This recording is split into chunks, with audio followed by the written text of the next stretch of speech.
You might be sabotaging your own success and not even realize it. Because most struggling manifestors work to redirect their conscious thoughts and beliefs, but fail to address that sneaky, hidden, unconscious self-sabotage. Well, I've spent years studying the law of attraction and why so many people fail. And the thing I see time and time again is that many struggling manifestors operate with one foot on the gas pedal and one unconscious foot on the brake. And the forms of self-sabotage that we are going to discuss in this video might be the exact reasons why you haven't manifested yet. So in this video, I'm going to review two major forms of self-sabotage, the questions to ask yourself so that you can release that energy and instead transform it into alignment with your desired manifestation. Hi, my name is Allison and thank you for being here. I hope this video is helpful to you. So, what are these common ways of self-sabotaging our desires? Form number one is our self-concept. The cornerstone on which all things are based is man's concept of himself.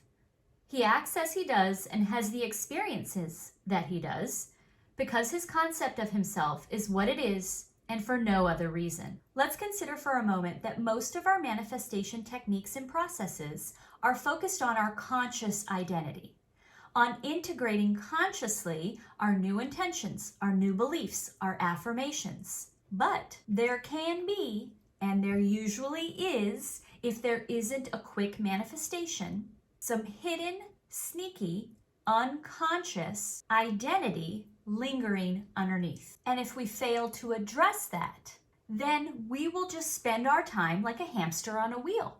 We'll feel like we're doing a lot of things, we'll expend a lot of energy, but it won't get us anywhere. So I have developed an exercise to help you get to the heart of the matter. Because on one hand, you can go the way of shadow work, weeks, months, digging and uncovering all of the reasons for why you are the way you are.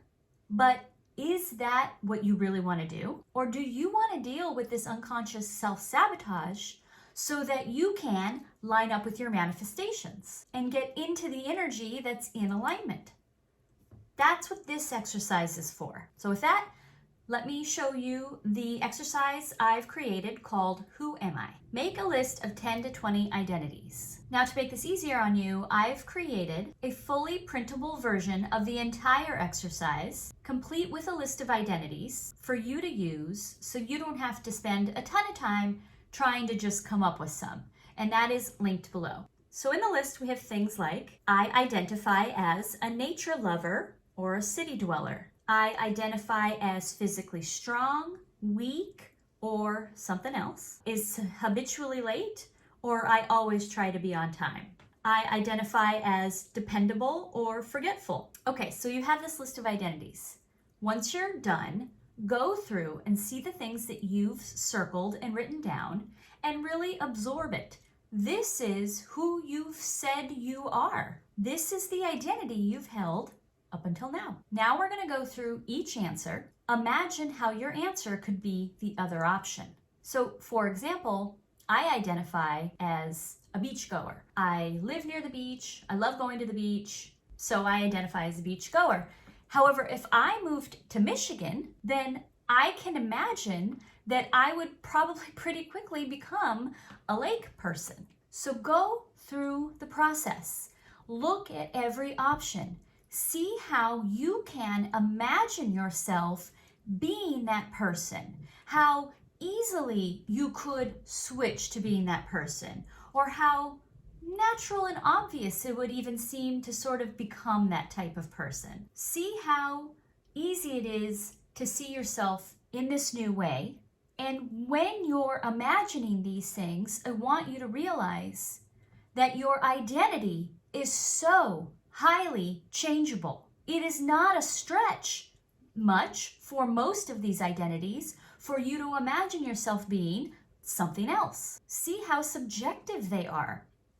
Maybe you identify as a quiet person, but if you were sitting next to somebody who had a medical emergency, I imagine you would become a loud person really quickly. Now, your egoic mind is going to start to throw up a lot of resistance.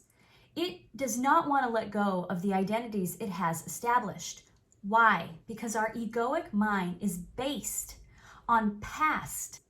So when you see yourself really clinging to a particular identity and saying, no, no, no, I am a quiet person, you can begin to see that that is only really feels very, very true because it's been given a lot of momentum. But we can see through the act of just imagining other identities, just imagining ourselves being something else, through the act of imagination, we know that it is true. It is done. And that is the point of this exercise. For you to feel and understand that you are only what you say you are because you have agreed to it, because you think it. But here's the thing, here's the kicker. Many struggling manifestors, when they do shadow work and they really drill down and they get to uncovering some really deep-seated identities, they mistake them. They think because they're so deep-seated, they have such a momentum, they think mistakenly that they are truth. But these identities are nothing more than a lens. Bashar calls them a mask. And they are what you use to perceive and make sense of the reality you are experiencing. You, the real you, is the observer underneath the lenses. You are consciousness. You are the universe experiencing itself. Self-concepts are the lenses you wear to participate in reality. And the thing is, most people forget that they can take them off and simply put new ones on. Therefore, self-sabotage is really just a way of saying, I am unconsciously holding on to my changeable identity and calling it my truthful reality. As Rumi said, you are not a drop in the ocean.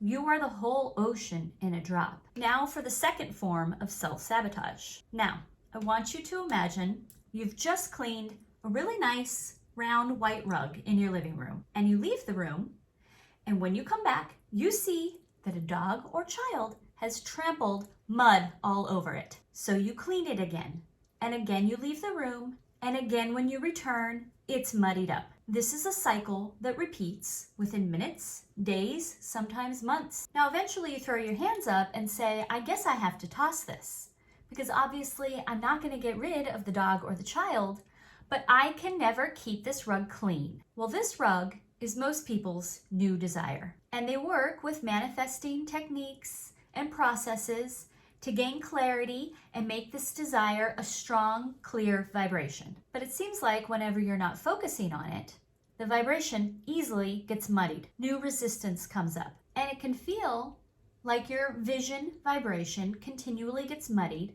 And every time after you reestablish a clarity of vision and alignment, it feels like you're starting all over again. Now, most people give up here because we can't go live in the woods, right? There's a lot of vibration constantly coming at us. But what if the source of this muddied vibration isn't external?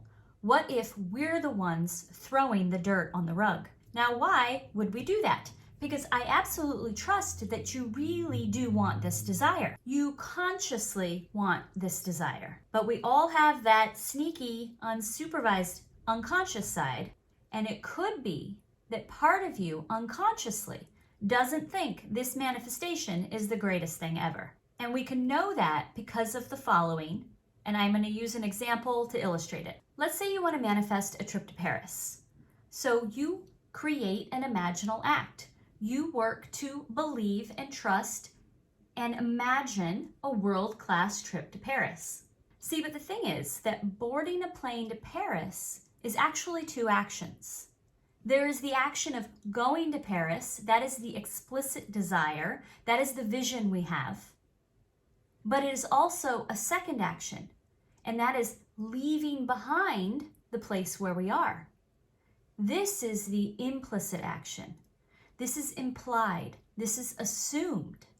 This is a result of our desire, but it's not clearly defined or identified in the imaginal act. See, you may have decided that you want this particular manifestation, but have you decided that you want the implicit transformation that comes with it? So how can you tell if you're getting in your own way without realizing it? How can we tell if our unsupervised self is holding a resistance to this implicit transformation. So start by putting yourself in the vision of the manifestation. Put yourself in that space of the manifestation event.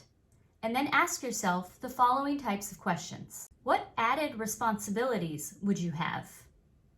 How would you have to change in appearance, in habits, in schedule, in spending money, in your free time? What else about your life would change? What would you outgrow, leave behind, or no longer do? Who might you not see anymore? For example, to manifest a home and become a homeowner also includes things like a mortgage payment, paying for homeowners insurance, property taxes, replacing leaky roofs, replacing broken air conditioning units. The vision of owning a home looks great on a vision board, but there is a lot of implied and perhaps unconscious worry and assumptions that come along with this. How might your life change with the added responsibility? Maybe unconsciously, you're assuming you won't have as much money for clothes, for going out for dinner, for vacations. What might be sitting in your unconscious that is secretly saying, this doesn't sound good to me? Take the time to grow and expand beyond the vision and the vision board and consider what implicit transformation, responsibility, what implicit assumptions you might be making just below the surface. And I'll bet these things come to light really easily. You won't have to really search for them. And in the light of consciousness is when you can powerfully create and transform those energies. I hope this video was helpful to you. I would recommend watching this next video, which will help you further establish a solid foundation on which to really feel in control and in alignment with your desired manifestation. And if this video resonated with you, I would greatly appreciate a like and subscribe. Thank you.